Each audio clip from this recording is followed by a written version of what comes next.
सवाल ये है कि केजरीवाल इस देश में भ्रष्टाचार के खिलाफ जो लड़ाई लड़ने के लिए खड़े हुए थे, वो खुद भ्रष्टाचार में भी जेल पहुंच जाए तो आपके पास चारा क्या बचता है बोलने को। आप मॉरल ग्राउंड इस देश में भ्रष्टाचार के खिलाफ की लड़ाई में हार चुके हैं, आपके पास कुछ नैतिकता बची नहीं है। बेहतर होता कि आप इस्तीफा देकर के अगर दिल्ली का रास्ता मार्ग प्रशस्त करते कि सरकार सुचारू रूप से चलती तो बेहतर होता। आप एक बात को समझिए प्रियंका कक्कड़ जी, आपकी मजबूरी हम समझते हैं, लेकिन इस बात को तो समझिए कि भ्रष्टाचार में अगर 38% नुकसान केजरीवाल खुद स्वीकार करते हैं अपनी शराब नीति में, उस पर आपका जुबान खुलता नहीं, उस पर चुप हो जाते हैं। सीबीआई की जांच आदेश आते ही वो नीति ही वापस ले ली जाती है, उस पर कुछ भी जुबान नहीं खुलता, सिर्फ कि मोदी जी ऐसे हैं, मोदी जी वैसे। अरे सुप्रीम कोर्ट तक जाइए ना, राहत मिले तो बताइए हमें भी। जय हिंद दोस्तों, आप सब कैसे हो? उम्मीद करते हैं बहुत बढ़िया होंगे दोस्तों, ईश्वर की कृपा से बहुत ठीक ठाक होंगे।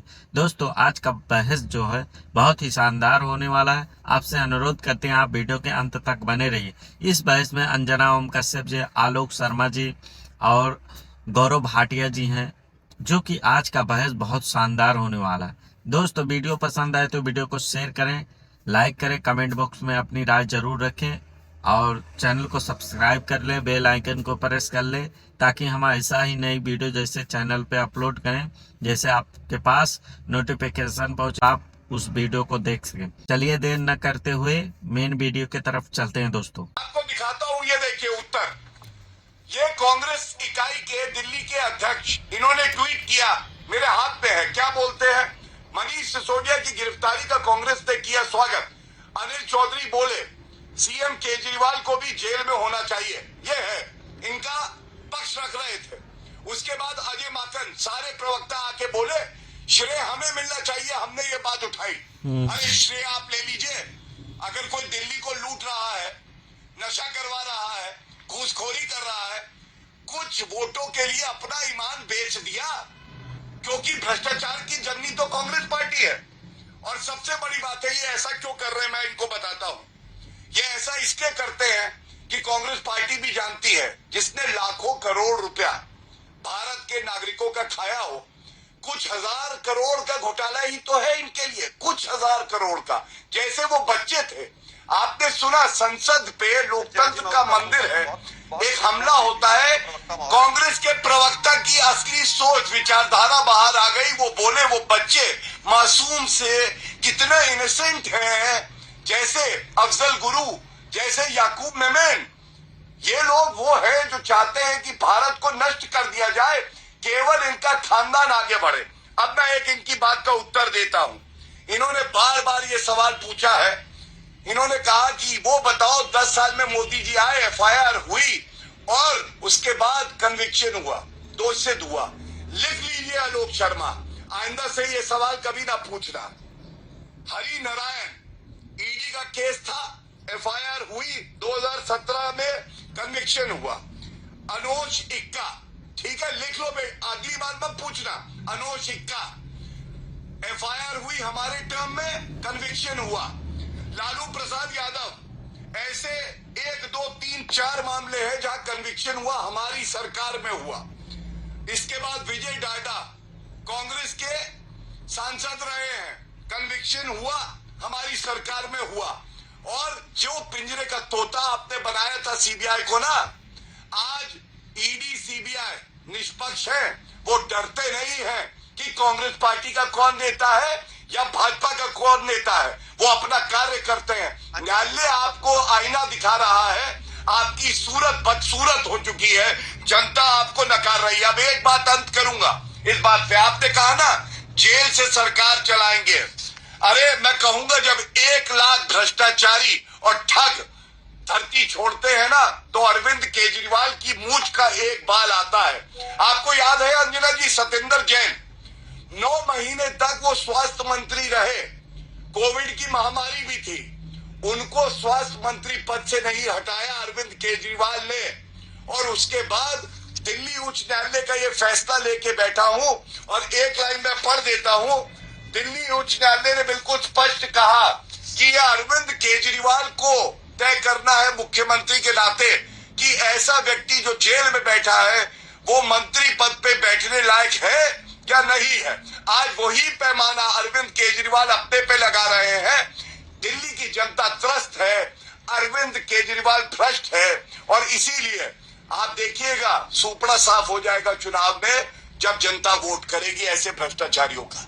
धन्यवाद। ठीक है, प्रियंका जी जवाब देना चाह रही। प्रियंका जी छोटा सा उत्तर। प्रियंका बहुत शॉर्ट में बता देती हूँ। इन्होंने आपको झूठे खर्चे दिए। सत्येंद्र जैन जी ग्राउंड पे थे, हर हॉस्पिटल में थे। कोविड में, महामारी में भी कोविड में हॉस्पिटलों में घूम रहे थे। 2022 में उनकी गिरफ्तारी हुई थी।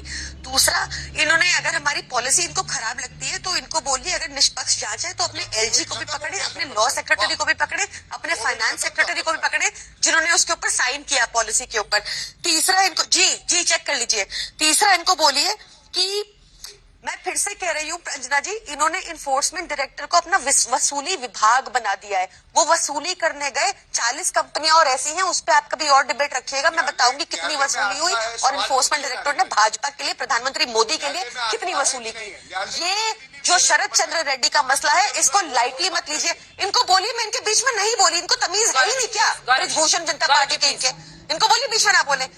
इनको बताइए, ये बहुत गंभीर बात है। मैं चाहूंगी पूरा देश इसको दोबारा सुने कि प्रधानमंत्री मोदी के इन्फोर्समेंट डायरेक्टर ने वसूली की, शरद चंद्र रेड्डी से वसूली की, 60 करोड़ रुपया लिया, फिर उसको बेल दिलवाई। उनकी ईडी ने कोर्ट में कहा उनको बेल में आपत्ति नहीं है।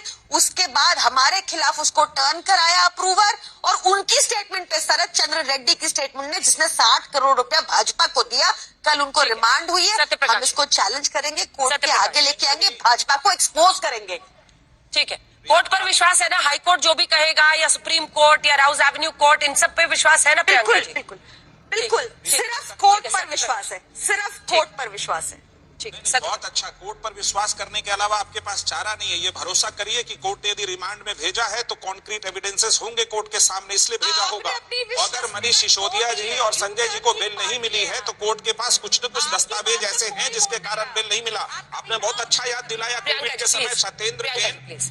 के समय सत्येंद्र जैन अस्पताल में घूम रहे थे। जरा ये भी बता देते कि कोविड के समय दिल्ली सरकार जो दावा करती है कि सारे अस्पतालों की हालत मुस्तैद है, वो खुद अपना इलाज कोविड में किस अस्पताल में करा रहे थे, ये भी बता देते। अब आते हैं आपके ये शरद चंद्र रेड्डी का उदाहरण बार बार आप दे रहे हैं। आप तो कानून की विद्यार्थी रही हैं, आपको तो बहुत अच्छे से मालूम होगा कि विजय नायर जो ये बीच में केजरीवाल जी का बिचौलिया था, उसके बारे में ईडी ने क्या लिखा है, उस पर एक चूचा शब्द आपका नहीं निकलेगा। सवाल ये है कि केजरीवाल इस देश में भ्रष्टाचार के खिलाफ जो लड़ाई लड़ने के लिए खड़े हुए थे, वो खुद भ्रष्टाचार में यदि जेल पहुंच जाए तो आपके पास चारा क्या बचता है बोलने को। आप मॉरल ग्राउंड इस देश में भ्रष्टाचार के खिलाफ की लड़ाई में हार चुके, आपके पास कुछ नैतिकता बची नहीं है। बेहतर होता कि आप इस्तीफा देकर के अगर दिल्ली का रास्ता मार्ग प्रशस्त करते कि सरकार सुचारू रूप से चलती तो बेहतर होता।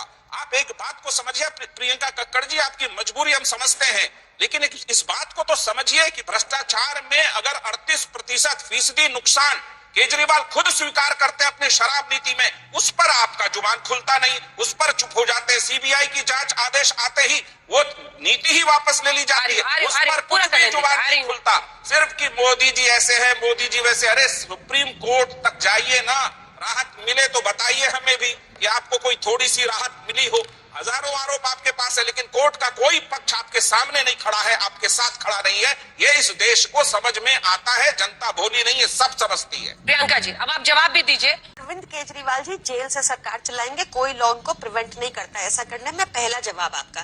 दूसरा जवाब सत्यप्रकाश जी का कि मैं उनको फिर से बता रही हूँ, पीएमएलए कानून थोड़ा सा डिफिकल्ट होता है समझने में, इसलिए रिपीट कर देती हूँ कि भाजपा ने 2018 में ऐसे संशोधन कर दिए कि पीएमएलए में कोई बेल नहीं हो सकती। अनंत काल तक किसी को भी बिना सबूत के जेल में रखा जा सकता है। सिर्फ एक कंडीशन में बेल हो सकती है, अगर ईडी कोर्ट में जाके कहे, छगन भुजबल के केस में जैसे कहा हमसे फाइलें खो गई, केस बंद कर दो। अजीत पवार के केस में जैसे कहा इसमें हमें कोई तथ्य नहीं मिला, केस बंद कर दो। जैसा शरद चंद्र रेड्डी के केस में कहा कि इनकी बैक पेन है, कोई बात नहीं, हमें कोई प्रॉब्लम नहीं है। तो जब तक ईडी नहीं कहेगी जो भाजपा के हाथ में वसूली गैंग है, भाजपा का वसूली गैंग जब तक कोर्ट के आगे नहीं कहेगा कि उनको इंटेरोगेशन नहीं करनी, पीएमएलए कानून में बेल नहीं हो सकती। सत्यप्रकाश जी, आप किसी भी कानूनी सलाहकार से ये बात पूछ लेगा, आपने सही कहा, जनता बहुत समझदार है, वो जानती है। तीसरी बात मैं आपको बताती हूँ, पूरे देश में सिर्फ दिल्ली एक मुनाफे का बजट है, वो इसलिए क्योंकि हम अपने दिल्ली के लोगों के पैसे अपनी जेब में नहीं डालते, सरकारी राजस्व बढ़ता है हमारा। हमने शराब नीति से भी आज तक का हाईएस्ट टैक्स कलेक्ट किया है, 621 करोड़। मेरी बात को चेक कर लीजिएगा आप, जिस भी राज्य को और देख लीजिए, सारे लोन पे चढ़ रहे हैं। भाजपा ने 200 हमें उम्मीद है कि आप वीडियो के अंत तक बने रहें। अगर बने रहेंगे तो आपको बहुत बहुत धन्यवाद दोस्तों वीडियो कैसा लगा आप कमेंट बॉक्स में अपनी राय रख सकते हैं। गौरव भाटिया जी क्या बोले, आप इनकी बात पे क्या कहना चाहते हैं, और प्रियंका जी क्या बोली, इनको क्या कहना चाहते, आलोक शर्मा जी के बारे में क्या कहना चाहते हैं। और भाई अगर वीडियो पसंद आए तो वीडियो को शेयर करें, लाइक करें और चैनल को सब्सक्राइब करके बेल आइकन प्रेस कर लें, ताकि ऐसा ही नई वीडियो जैसे चैनल पे आए जैसे आप तक नोटिफिकेशन पहुँचे और आप उस वीडियो को देख सकें। चलिए मिलते हैं किसी और नई वीडियो में, तब तक के लिए जय हिंद, जय भारत, जय श्री राम, राधे राधे।